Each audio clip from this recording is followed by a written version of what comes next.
यह कहानी है आर्यन और कबीर की, जो बचपन के सबसे अच्छे दोस्त थे।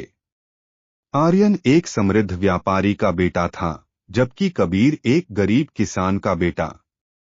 उनकी दोस्ती ने कभी भी सामाजिक भेदभाव को नहीं देखा, और यही उनकी कहानी का सबसे खूबसूरत पहलू था।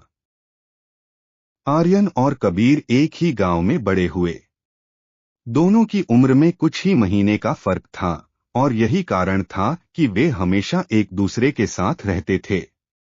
वे स्कूल में साथ पढ़ते, खेतों में खेलते और गांव के तालाब के किनारे बैठकर अपने सपनों की बातें करते थे।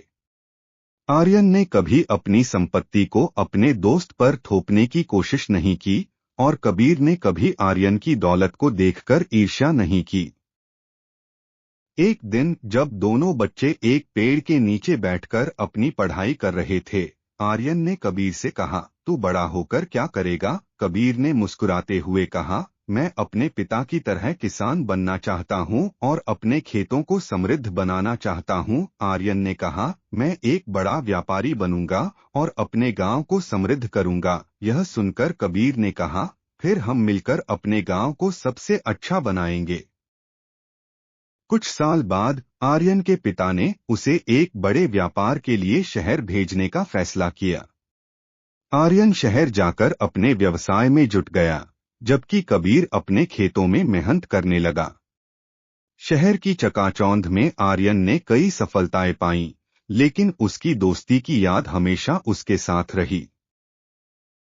शहर में रहते हुए आर्यन ने कबीर को याद किया, लेकिन वह अपनी व्यस्तता में खो गया। उसने कई बार कबीर को पैसे भेजे, लेकिन कबीर ने हर बार उन्हें वापस लौटा दिया। कबीर का मानना था, मैं अपनी मेहनत से सब कुछ हासिल करना चाहता हूँ। एक दिन आर्यन ने सोचा कि उसे कबीर से मिलना चाहिए। उसने एक दिन छुट्टी ली और गांव की ओर निकल पड़ा।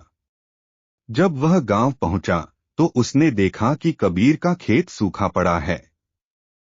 कबीर के परिवार को फसल की कमी के कारण बहुत कठिनाइयों का सामना करना पड़ रहा था। आर्यन ने कबीर से कहा, मैं तुम्हारी मदद करना चाहता हूँ। चलो हम मिलकर काम करते हैं। कबीर ने कहा, मैं तुम्हारी मदद नहीं ले सकता। मैं खुद अपनी मेहनत से सब कुछ करना चाहता हूँ। आर्यन ने कबीर की ईमानदारी को समझा और कहा, लेकिन दोस्ती में मदद करना भी महत्वपूर्ण है। हम मिलकर इस मुश्किल को पार कर सकते हैं। कबीर ने थोड़ी देर सोचा और फिर सहमति जताई। आर्यन ने अपने व्यापार से कुछ पैसे निकाले और कबीर के खेत में निवेश करने का प्रस्ताव रखा। कबीर ने पहले तो हिचकिचाहट दिखाई, लेकिन आर्यन की दृढ़ता और दोस्ती के प्रति उसके समर्पण ने कबीर को प्रभावित किया। उन्होंने मिलकर खेत की स्थिति को सुधारने का काम शुरू किया। आर्यन ने आधुनिक कृषि तकनीकों का उपयोग किया, जबकि कबीर ने अपनी मेहनत और अनुभव का सहारा लिया। दोनों ने मिलकर नई फसलें बोईं, मिट्टी को सुधारने के लिए मेहनत की और अपने सपनों को साकार करने की कोशिश की। कुछ महीनों बाद कबीर का खेत लहलहा उठा। फसलें भरपूर हुईं और उनकी मेहनत का फल उन्हें मिला। गांव में सभी ने उनकी मेहनत और दोस्ती की तारीफ की। कबीर के परिवार की आर्थिक स्थिति बेहतर हुई और आर्यन ने भी खुशी महसूस की।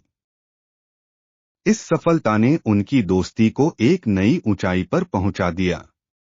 उन्होंने मिलकर एक नई शुरुआत की और दोस्ती की एक अनूठी मिसाल कायम की। अब वे केवल दोस्त नहीं थे, बल्कि एक दूसरे के सहयोगी और साथी बन गए थे। इस कहानी से हमें यह सीख मिलती है कि दोस्ती केवल धन या सामाजिक स्थिति से नहीं, बल्कि एक दूसरे के प्रति समर्पण और समर्थन से बनती है। आर्यन और कबीर ने यह साबित किया कि सच्ची दोस्ती हर मुश्किल को पार कर सकती है।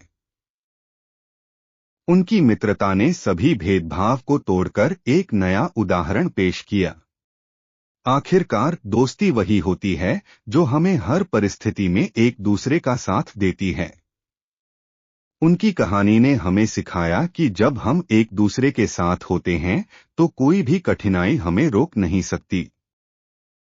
आर्यन और कबीर की दोस्ती न केवल उनकी जिंदगी में बल्कि उनके गांव में भी एक नई रोशनी लेकर आई।